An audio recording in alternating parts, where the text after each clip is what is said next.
ay ang Diyos mismo. Okay.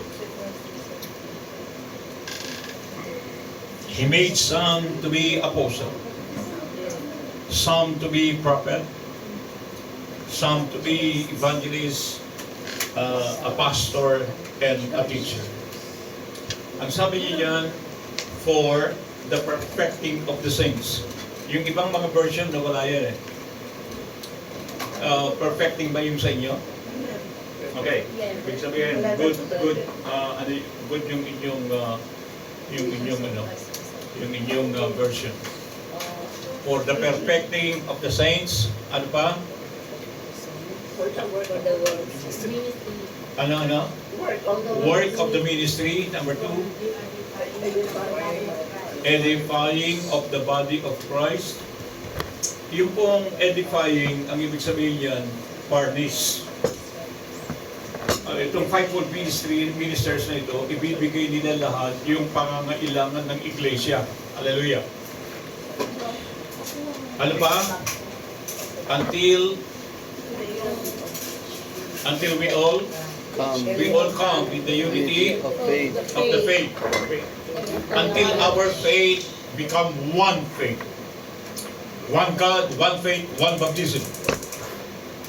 At until na ang buong church ay kumikilos sa isang pananampalataya. Kung nag-iika po ang isa, lahat nag-iika po. One faith. Hallelujah. Amen. Can we say amen to that? Amen. Hallelujah. Yun yung sinasabi niyang one in faith, one in obedience to His Word. Walang sumasalangsang purihin ang Panginoon. Amen. Are you with me? Amen. And then sabi niya, and of the knowledge of the Son of God, unto a perfect man. That perfect man means maturity. Then it says, unto the measure, look at this, of the stature of the fullness of Christ, until we are all become or living like Christ. Can we say amen to that? Amen. Amen. This is the Word of God. This is the Apostles' doctrine. This is the real gospel. Real gospel is to be conformed into the image of the Son. Romans chapter 8, hallelujah, verse 29. Please. Kaya, ang dami kong mga verses na gustong ibigay.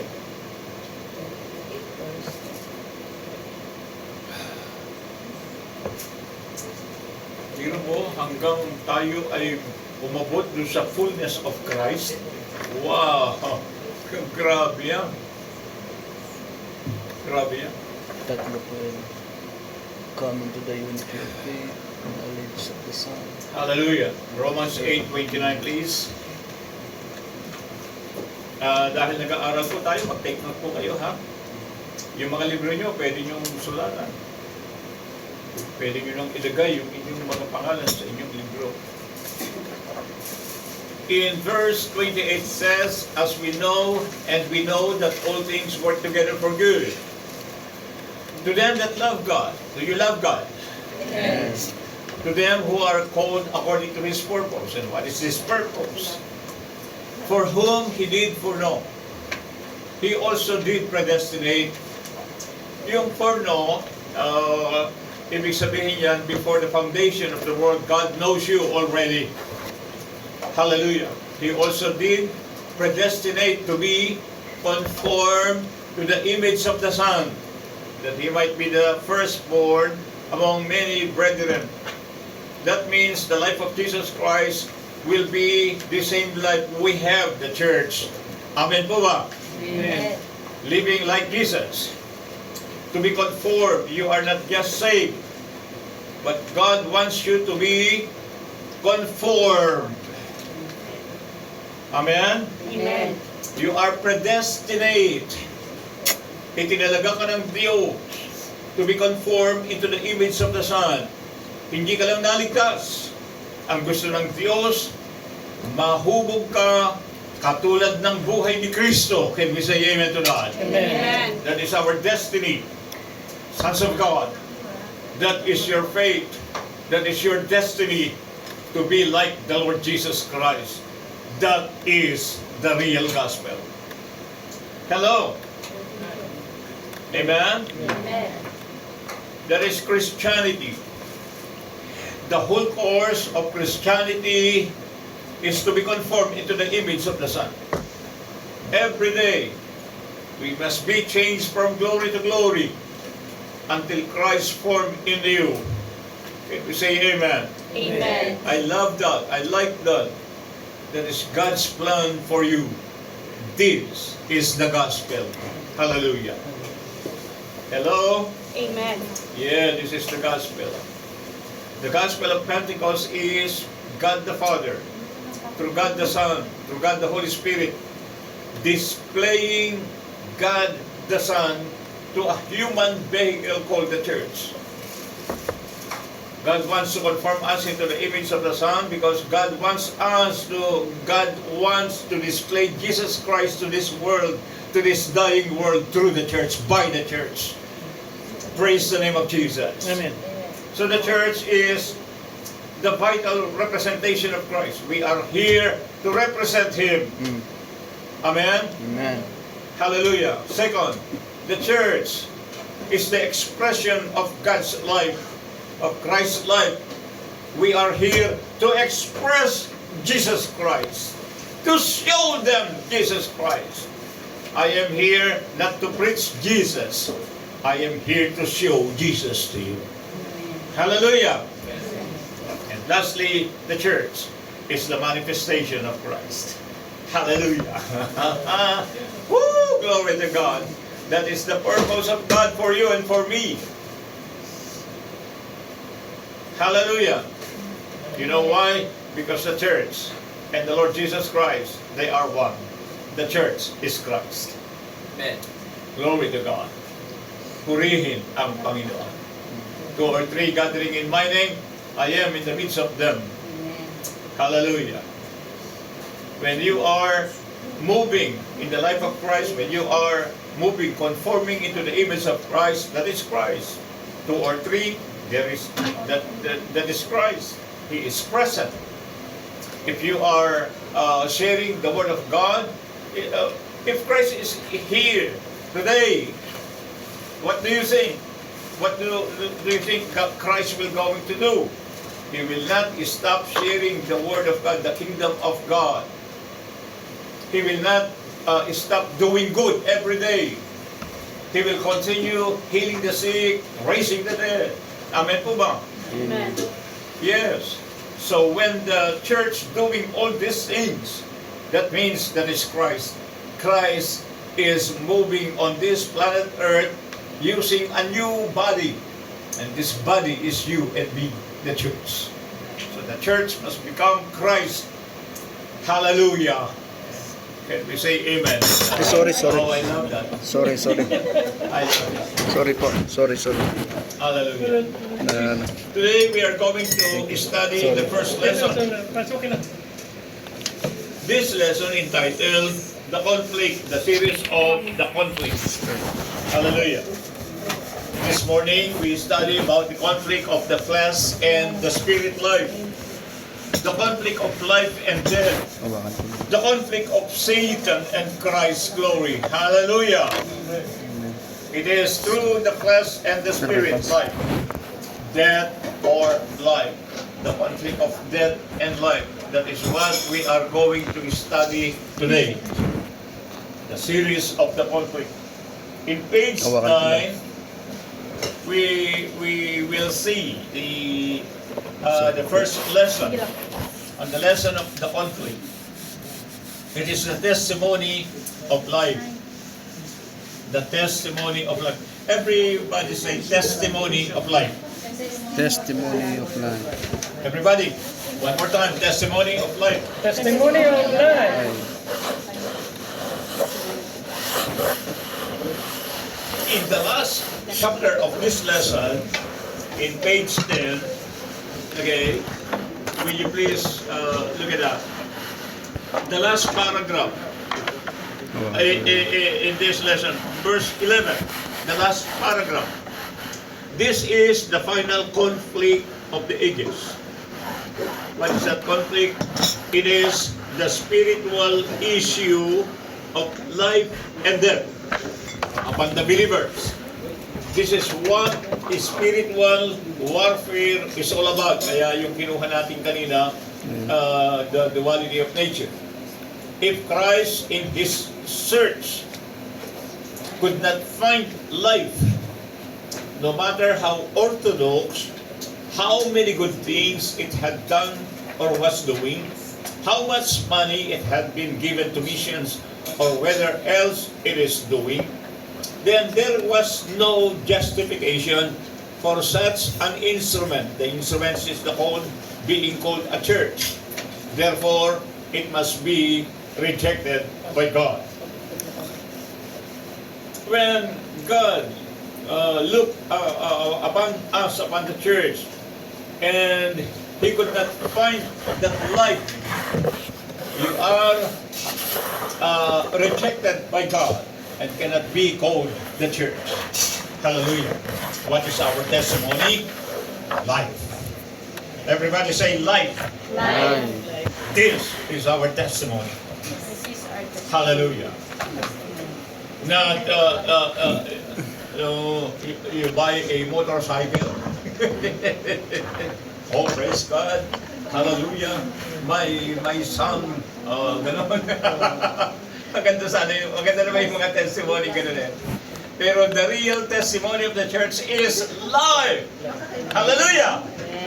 What is this life? Everlasting life. What is this everlasting life? It is the life of Jesus. Hallelujah. Hello? He speak about the churches, the 7 churches in Asia. Revelation chapter 2 and chapter 3. Glory to God.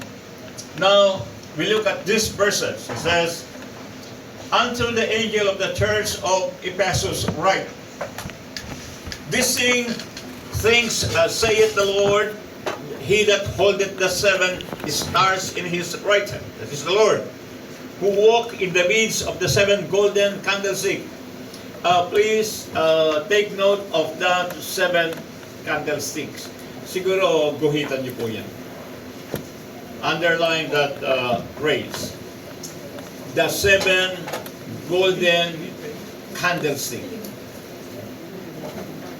It represents the 7 churches. He says, I know thy works, and thy labor, and thy patience, and how thou canst not bear them which are evil. And thou hast tried them which say they are apostles and are not, and hast found them liars, and hast borne and hast patience, and for my name's sake hast labored and hast not fainted. Nevertheless, I have somewhat against thee. I have something against thee, because thou hast left thy first love.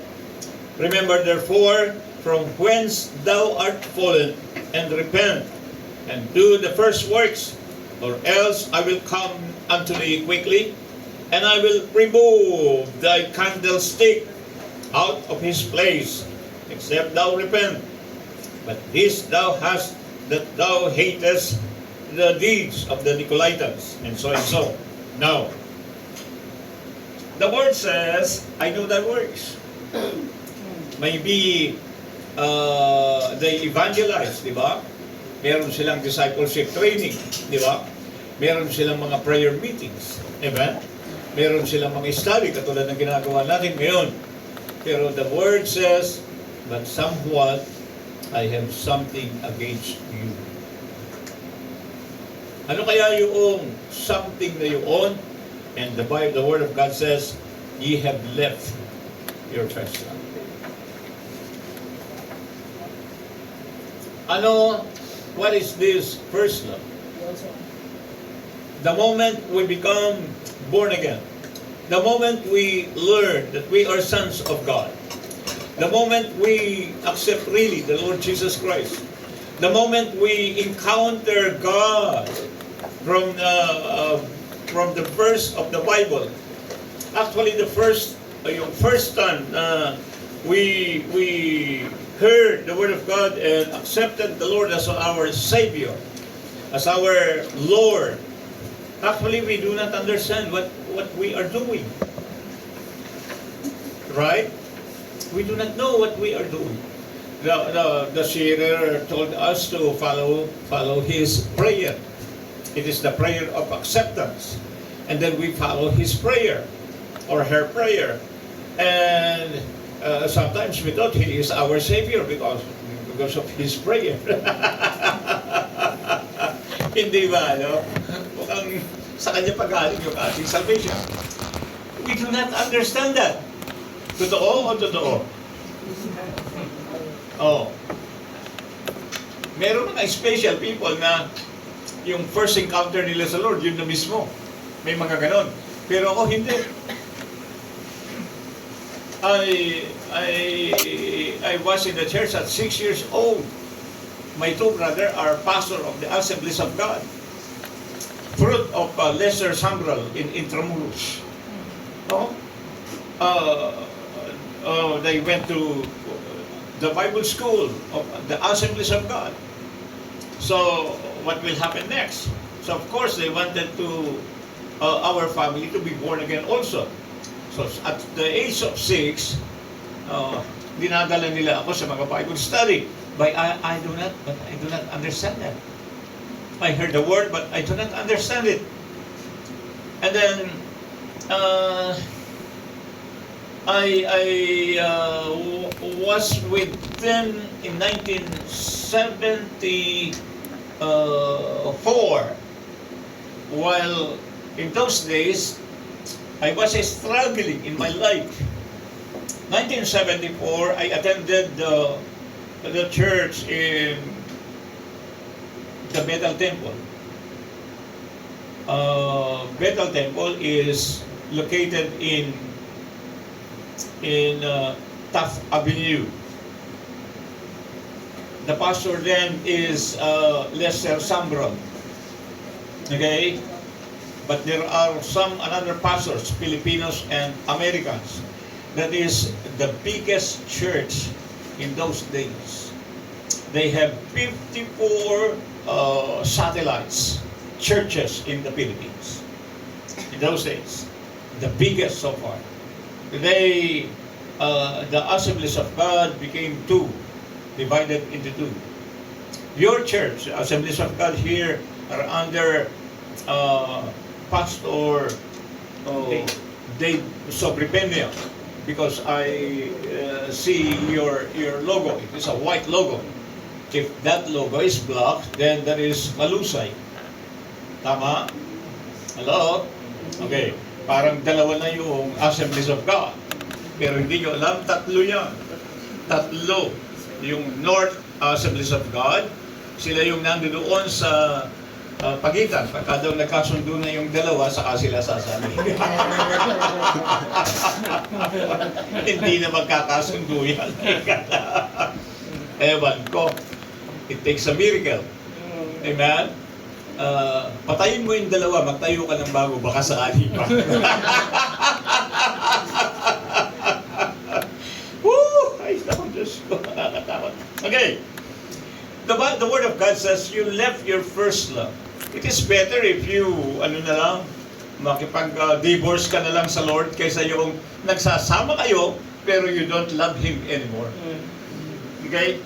The first time we encountered the Lord Jesus Christ, what happened to us? Ano nangyari, mga kapatid? We are full of righteous life. Tama o tama? Tama. We don't know how to pray, or opening prayer, or sharing the word. We don't know everything in the ministry.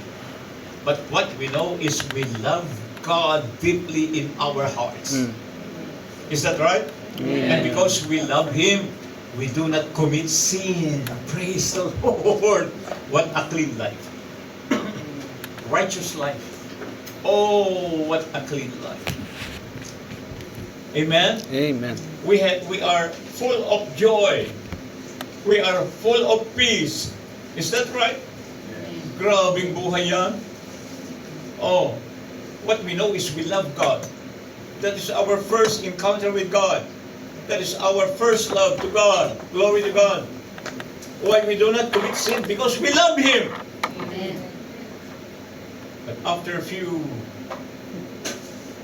siguro naman months, we left our first love. We love our ministry more than loving God. Is that true? We thought that is loving God because we are in the ministry, serving God in the ministry. Look at this church. I know thy words. I know what you are doing. I know your ministry. But you left your first love. Do we love God as we loved before?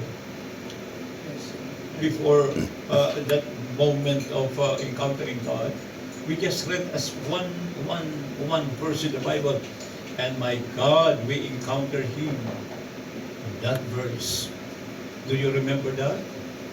When you heard the word, then you encountered God. That is the first moment you love Him truly. How do we say that we love Him?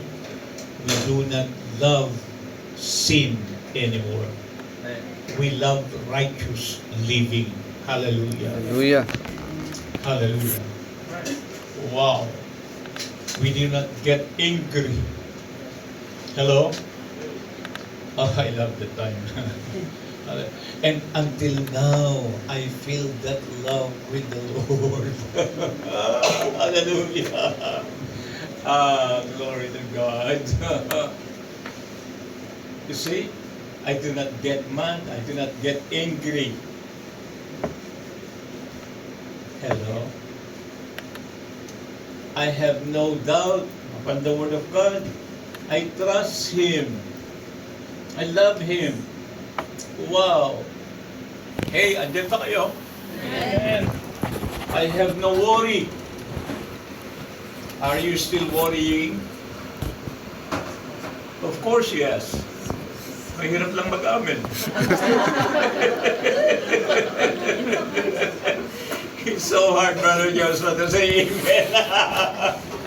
You know, even if I have only 10,000 dirhams, I will not worry.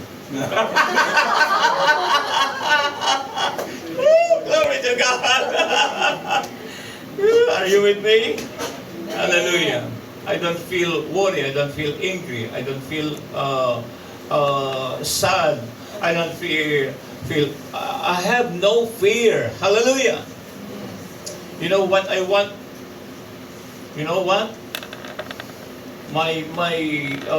Actually, my greatest desire is to die. I have no fear of dying. Many times I shared to Pastor. I forgot her name. I shared to Pastor Leah that I am almost dead in those years 2020. You know why? That is the time of COVID, right? We have our 100 batch face to face. Policemen passing through that church building. They said we cannot stop those people worshiping God. God will angry to us. Hallelujah. Yeah. The barangay anong tawag yun? Captain and they don't want us to stop what we are doing because they are afraid to God. Even in the road, while they are passing, they feel the very strong move of God, the presence of God. So no one can stop us. Hallelujah. That is our testimony in those days. You know, in 3 months' time, I ate only 15 meals. 3 months' time. Hello? Only 15 meals. 1-5. I dedicated my life, my body, myself, in the ministry of, because we are under COVID in those days. I am paying the price. praise the name of Jesus.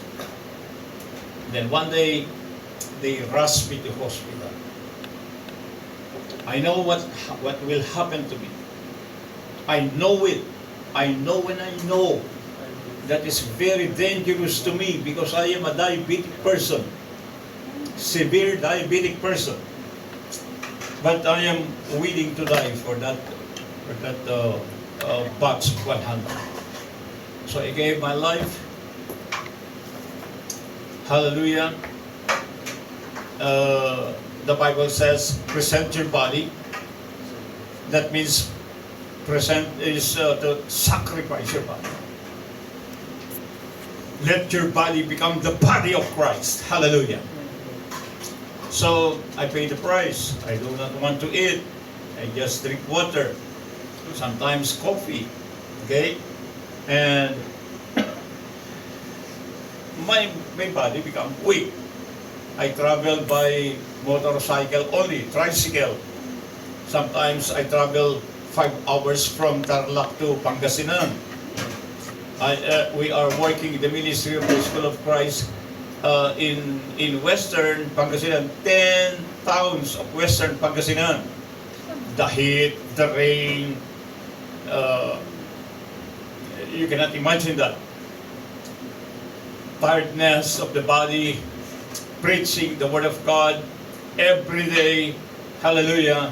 At least 7 hours preaching the Word daily. Are you with me? But before that 3 months was end, they rushed me to hospital. My daughter, hallelujah. Well, actually, hindi pa ako nagpakilala sa inyo. Hindi ba, no? Sabi ni Pastor, hindi niya ako gaano kilala. I am Pastor Roland Tabilao. Came from Hacienda Luisita, Tarlac City. Yeah. Yeah. We have one barangay with former President Corazon Aquino. Yeah. And with the family. Okay? I am a married man. May asawa. Dalawa po ang anak.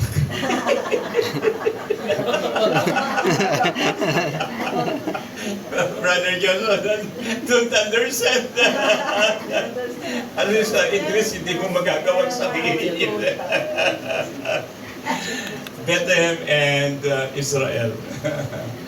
My 2 kids. Hallelujah. Okay. And Bethlehem was in the Philippines. She can't pop anymore because of the COVID in those days. Okay. And Israel is here, near to you here. Okay. When they sent me to hospital, I don't know anything. After 200 meters away from home, from house, my breath is stopped. I was awakened in the hospital already, and nobody wants to come near to me because they thought it was a COVID. Because my pastor, our director,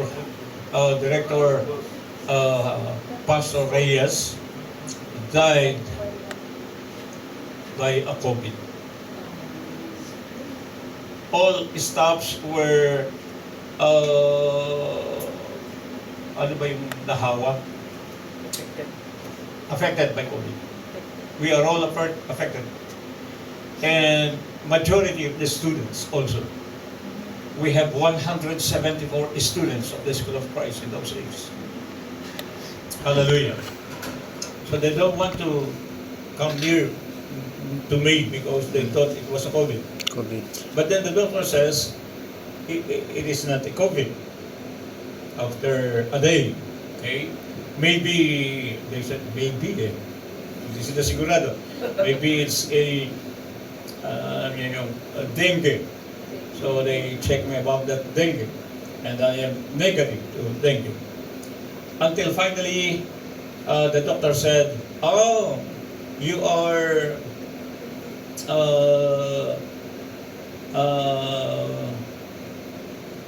yung maswerte ka." Lucky. You are very lucky, Pastor Roland, because we found out what is really your situation is. What is that, doctor? You have pulmonary disease, low fold, very tired. I don't sleep well. O, talagang magtitibi ka. Napulmon po ako. Kabuti na lang na nagapan, sabi niya. Full moon. Talagang papatayin ka noon kasi if you are a diabetic person, then the Tagalog brother is full moon. Pulmonary. Okay, that is dangerous for a diabetic person. I don't know if our brother Joshua will understand me. Full moon. It is better if only half moon.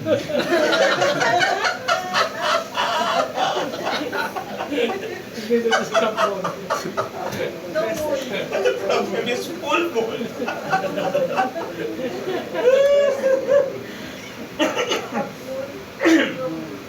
Sinimon na ako sa air condition. Okay, hallelujah. The conflict is this. God is looking on the church and ang hirap naman mag-English talaga. Ay, nakadiyos ko. At ang tinitignan niya dito is yung life. 2 out of 7. God find life only for 2 churches. Only for 2 churches. That is around 85%. Are not in a good condition. 85% are tails. They are not a true believer. Why? Because they lost that life. What the first love means is to love that life of Jesus. Hallelujah. What we receive from the Lord Jesus Christ, my dear brethren, is the everlasting life.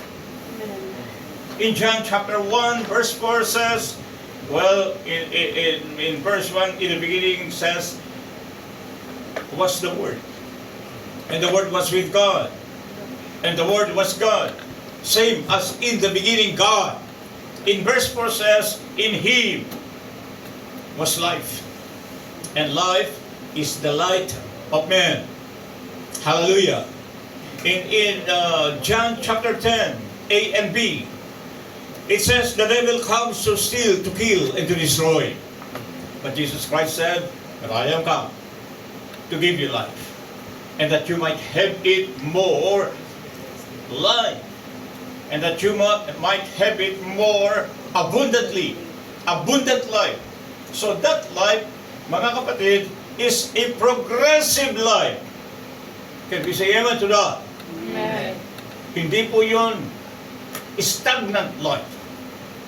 Kailangan yung life na yan na tinanggap natin maging progressive sa atin. It must increase into us. Magkaroon ng pagtaas, paglaki. Hallelujah. Hanggang masakop ng buong pagkatao natin ng buhay ni Kristo. Until Christ formed in you. Until that life become abundant to you. Hello? Amen.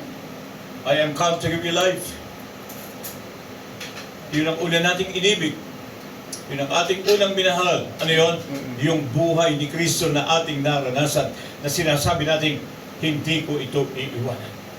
Hindi ko ito pagpapalit kailanman. Itinakwil ako ng tatay ko for 4 years, pero mas mahal ko ang Panginoon kaysa sa tatay ko. Hallelujah. Amen po ba? Bakit niya ako itinakwil? Nagdulot daw ako ng kahihiyan sa family. Kasi yung lolo namin, yung kapatid ng tatay ko, Monsinyo, pari. At doon ako lumaki, wala daw akong utang na loob. Abay,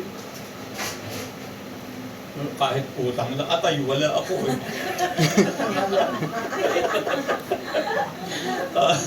Diyos ko naman, paano mo ba namang iiwanan ng Panginoon? Mahal na mahal mo ang Panginoon. That is my first love. It is Jesus Christ and the life of the Lord Jesus Christ, whom I love. That life gave me righteousness and peace and joy in the Holy Ghost. Hallelujah. That life changed my life. Hallelujah. Amen. Amen. That life is the new creature. Our message today, that life, hallelujah, is a heavenly life, a holy life. Praise the name of Jesus. Amen. Do you still love that life? Hello? Many of us, we left that first love. Are you still loving Jesus Christ? Amen. Are you still loving that life? Amen. Is that life is increasing in our life? Going to perfection. Going to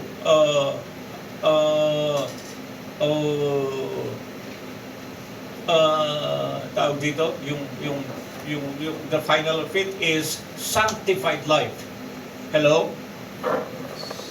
Are you with me? Amen. Ano po sabi ng Ephesians chapter 4? Ano sabi niya? To the measure of the fullness of Christ. To the stature and the measure of the fullness of Christ. Until we all become like Lord Jesus Christ. The life of Christ and the new creature, they are one. They are the same. Because our life, the life we receive from Him, it is the same kind of life of Jesus Christ. But we do not yet reach the fullness of it. So that life is an increasing life. Why this life become our testimony? That life become our testimony if people around us see that life in us. Amen. Hello? Amen. Oh, glory to God. If they don't see that life in us, we have no testimony of that life. Is that right? Is that clear? Amen. The Word of God in Matthew chapter 5 says, let your light shine among men, that they may glorify your Father in heaven. But if they look at us and they don't see that light, where is our testimony of life? Hello? Kayo, nagkakaintindi tayo? Amen. Maliwanag po ba ito? Is this clear to you, my dear brethren? Our testimony is the testimony of the life of Jesus. Pwede yung life nasa atin, hindi nga lang nagsishine. Hello? Kaya sabi niya, let your light shine. Light is life. Life and light, they are the same. It is the light of God. It is the life of Jesus. Praise the name of God. Amen. Amen. Here he used the term candlestick. If you turn your Bible in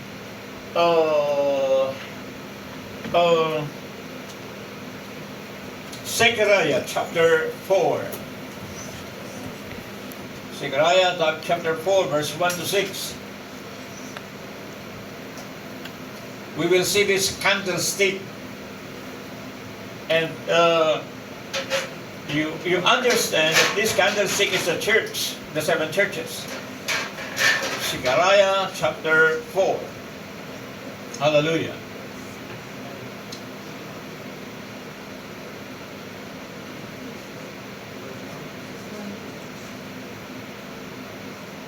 Okay? Oh, no. Andyan na kayo, ano? And the angel of the Lord, okay? Came again and woke me, like a man who is awakened out of his sleep. So this is not a natural sleep. Yes. This may be a vision, right? Okay? Or a revival. Hallelujah. And the angel that talked with me came again and wake me as a man that is wakened out of his sleep, and said unto me, What seest thou? Hallelujah. And I said, I have looked, and behold, a candlestick. Here we are again, a candlestick. And that candlestick is all of gold, with a bowl upon the top of it, and his 7 lamps thereon, and 7 pipes. Did you recognize, did you notice that 7 lamps in Revelation chapter 2? Hello? It is a church. Okay? 7 lamps thereon, and 7 pipes to the 7 lamps which are upon the top thereof. In verse 3, and 2 olive trees by it upon the right side of the bowl, and the other upon the left side thereof. So that pipe is connected with 2 living olive trees, where the source of life, hallelujah, the source of oil, so that that candlestick is continuously on fire. Amen? Continuously testifying the life, testifying Jesus Christ. Life is light, light is light, life is Jesus. Hallelujah. Amen. Hallelujah. So I answered and spake to the angel that talked with me, saying, What are these, my Lord? Then the angel that talked with me answered and said unto me, Knowest thou not what this be? And I said, No, my Lord. In verse 6 it says, Look at these. Then he answered, and he spake unto me, saying, This is the word of the Lord unto Zerubbabel, saying, Not by might, nor by power, but by my spirit, saith the Lord of hosts. Hallelujah. Amen. It looks like far from the interpretation of the candlestick. Is it? Is it right? Parang malayo? Hello? Right. But none.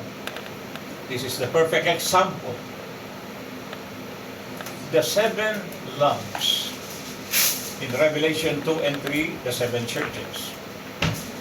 These 7 churches must be all of gold. You don't need to become a theologian to understand that gold. It is all of God. The church must be all of God. Hallelujah. But today, churches are all of men. They can raise up churches without the Holy Ghost. Hello? Today, churches are all program of men, methods of men, systems of men. Hello? Look at the G12. Hey, that is the program of men. The program of Cesar Castellanos. Are you with me? Hello? Look at the church today. They have all different programs and systems in the church. But it is just a system of men. It is not all of God, it is all of men. Hallelujah. Are you still listening, my dear fellow church members? Look at this. This is the real condition of the church today. It must be all of God. Hallelujah. If you search your Bible and look at the programs for the church, you cannot find that in the Bible. What you can find in the Bible is only this, led by the Spirit of God. Hallelujah! Woo! Hallelujah! Come on, church, come on. Amen. Not by might, nor by power, but by my Spirit, the Lord says for the church. This is what the church be. He will never change that. Never change. I, the Lord, I change that, says God. That is His program. Only by the Holy Spirit. The church must be led by the Spirit of God. Nothing Amen. more, nothing less. Hallelujah. Are you still listening? Amen. Glory to God. Glory to God. Wow, wow. Why 2 living olive trees? Because the supply. The oil comes from the 2 living olive trees. This represents the Word of God, which is the Lord Jesus Christ, and the Holy Spirit. The Holy Spirit is the one who brings the manifestation of Christ, glory to God, amen, to the church. So what we need is the Word, it is Jesus Christ. The Holy Spirit, the manifestation of Christ, hallelujah. Christ must be manifested in us. So, you know, why 2 living olive tree? The supply of the oil will not last. The supply is always there from the beginning to end. You understand me? Yes. This is the plan of God for the church. The life of the church is the Lord Jesus Christ. Christ must be manifested upon the church. Hello. From the very start to the end. Hallelujah. This is why we have that verse. He who is faithful to the end shall be saved. Hello. Faithful to what? Faithful to that life. Hallelujah. That life, that Christ must be seen in us from the very start of our being a Christian to the end, to the rapture. He must be manifested from us. Hey, come on. Hindi ba ganun naman tayo before? When we shared our faith to others, we don't even know the word we want to share to them. What we are sharing to them is our love to Christ. Glory to God. Hello, come on. Amen?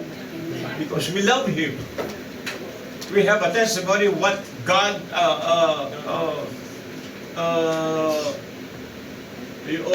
done to us. Amen? We receive a righteous life.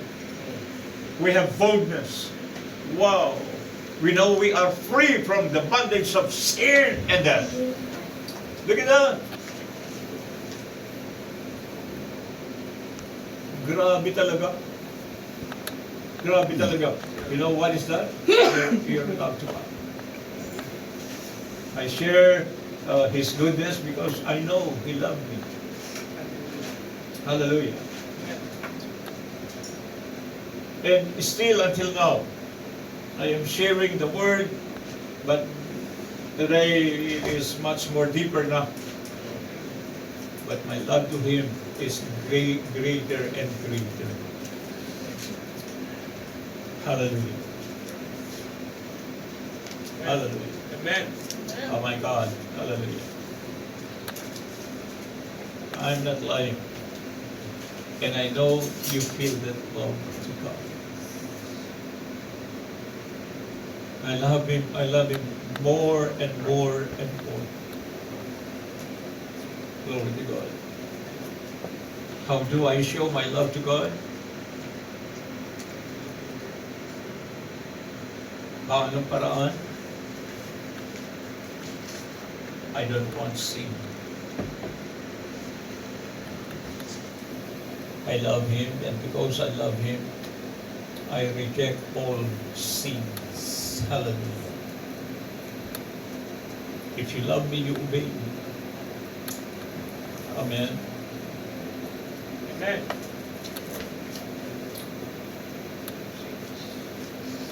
Hallelujah. He said to Job, Job is a perfect man.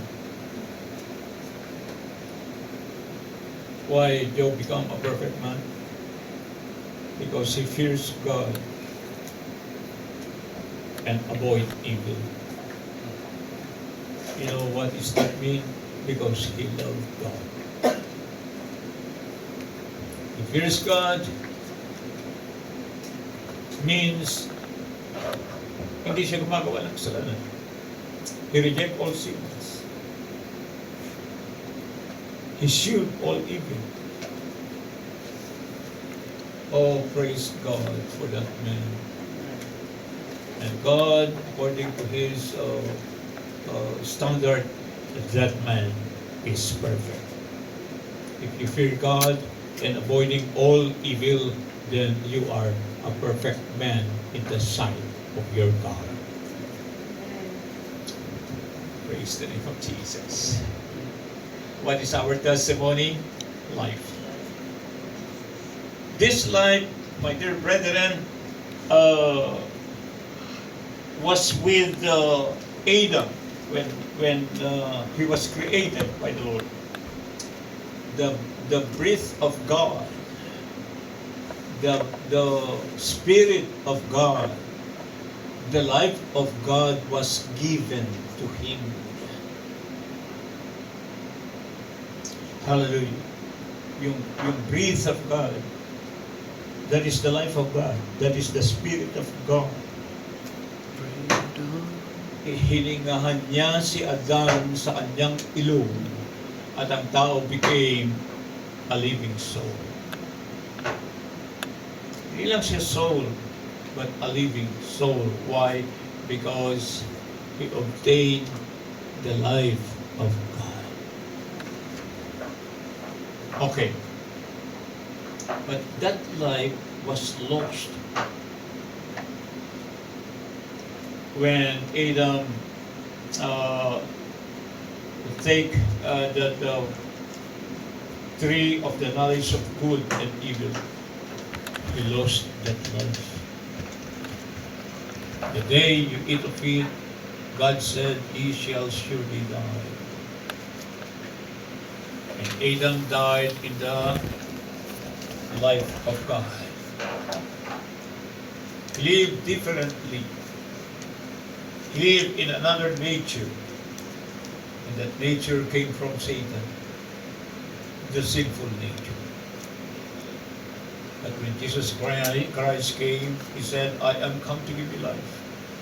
Oh, not just salvation, my dear brethren. But what we receive from Him is the life that Adam lost. It was rekindled to us. It was given back to us again. What is that? Life. So the Word of God says, those who have that life will never die anymore. They will never see death anymore. Hallelujah. Why? Because that is everlasting life. It is the life of God. No one is above that life. So precious. This is the most important thing we receive. It is the life of God. And if we learn to walk in that life, it is no longer us that live, it is Christ. Because that life and Christ, they are the same, they are one. Hello? Oh, wow. Amen. What is our testimony? Life. Are we living in the life? Are we walking in the life? Are we abiding in the life? 1 John chapter 2, verse 6. Hallelujah. Hallelujah. Wow. Well, actually, I am just giving to you the thought of the lesson. There are so many revelations in the book. So please read your book. 1 John chapter 2, verse 6, then, ano pala?